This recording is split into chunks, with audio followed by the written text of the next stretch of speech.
Hey everybody, how's it going? Welcome back to my channel. My name is Vic and this is my opinion. So today I'm going to tell a story about something that happened when I stayed in Atlanta, Georgia back in 2003 with a friend of mine who was a former music producer for Flight Time. I say Flight Time Studios. He was up there in Minneapolis, Minnesota with Jimmy Jam and Terry Lewis. So my friend has this 5 bedrooms, or it's a 6 bedroom, 5 bathroom mansion. It's all brick. It's down there in Atlanta, down in Fairburn, Georgia. That's College Park. So one day I'm in the house. He comes in. He comes in the house. He had on an expensive Armani suit, and he's going to the kitchen to make, I guess, some chili or something. And he sets his phone on the counter. So he's got this watch on. And I just happened to ask him, I said, "Hey man, Lance," I said, "why do you wear that clown watch?" And he looked at me, he said, "What'd you say?" I said, "Why do you got that clown watch on?" He said, "Why do you call it a clown watch?" I said, "Because it's big and it's got all those time zones in it." And I said, "It's got a red band on one side and a yellow band on the other." I said, "Man, that looks like something they wear in the circus." He said, "Yeah, okay, you got jokes." He said, "Come on, we about to ride." So I said, "Where are we going?" He said, "You'll see, we're going to go to Lenox Mall." He said, "I'm about to show you what kind of clown watch this is." So this watch that he had on was a Jacobs & Company watch. On the bezel, it had 3.25 carats on the bezel. So we go outside. It's about, I want to say 98 degrees. It's kind of hot outside. And at that time, that's when the Davin wheels were out.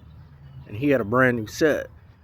These wheels, everybody referred to them as spree wheels, but the correct name were called Davins.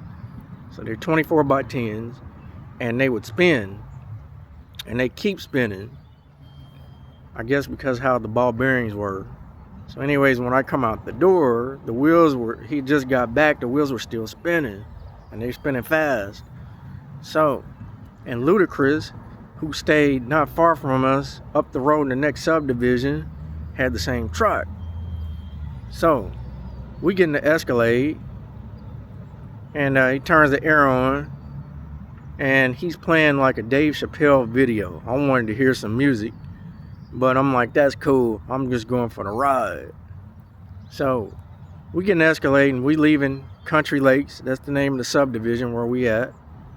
Yeah, a lot of celebrities in there that was in entertainment at that time. So we're going down Old National Highway, and we about to get on 85 North, and truck is getting a lot of attention because of the wheels. So we riding on 85 North, and he's talking on the phone, and I'm watching the TV screen that's in the dash. Because back then, the TV screens were real popular, and there was no internet. So there was no way for me to film this. But I did have a Nextel phone with the two-way communicator. A lot of you people watching this video probably don't know what that is because you wasn't born yet. But I had the newest Nextel phone out at that time. So when we're going down 85 North on our way to Lenox Mall. So when we get to Lenox Mall, we pull up. He's pulling up to the valet section. And I'm pretty impressed because the only things that's parked in the valet section is a bunch of Bentleys, Lamborghinis, Ferraris, and Rolls Royces. So he gets out and I get out. The valet driver knew who he was and greeted him and shook his hand, and me and Lance walked inside Lenox Mall. So as soon as we get in Lenox Mall, he's greeted by a girl that we both knew from Kansas City, Missouri. I was surprised to see her as well. Her name was Kim. She comes up to him, excited to see him, and gives him a big hug. He says, "Hold on, sweetheart, hold on for a minute." He tells me, he said, "Hey," he said, "you see that jewelry store over there?" I said, "Yeah."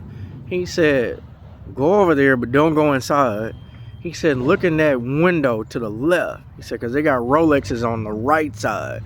He said, "Go over there and look in the window to the left. They got 6 of these watches in there." He said, "You look at that price tag and come back and tell me what kind of clown watch this is." I said, "Okay, bet." So I walk on over there. I'm looking around in the mall. This place is huge. Anyways, I get up to the window. They got a sign up that says Jacob & Company watches, or Jacob & Co watches. And I look at his watch. His watch was the first one there. The other ones had different prices on them, and they were expensive.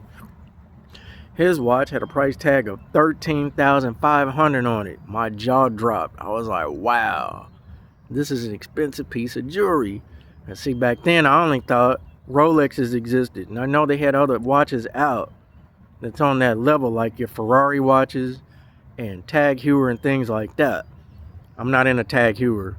And I learned about the Ferrari watches from my friend Brett David, CEO of Lamborghini Miami, when I was down there working at the dealership. So, anyways, my jaw drops. I'm looking at these watches, and the most expensive one in that case was about $120,000. It was the watch 50 Cent had, the all iced out platinum watch. It looked just like it. Anyways, I walk back over. He's standing there laughing, and he says, "Now come again about this clown watch." I said, "Hey man, I'm sorry. I owe you a big apology." I said, "I'm only used to seeing Rolexes." I said, "I had no idea what that was on your wrist." He said, "Well, next time you need to think before you speak." I said, "That's cool." So after that, I started doing research to find out about Jacob the Jeweler, and he's very popular up in New York. So on that note, I just wanted to come on and tell this story that happened to me back in 2003 before the internet existed. I don't have pictures, but I got proof that I was there. So if you like content like this and you want to hear more of these stories, I got a bunch of them. Please like, comment, and subscribe. Hit that notification bell so when I'm on, you're on. And until next time, my name is Vic. This is my opinion, and I'm out. Have a great day. Thank you again.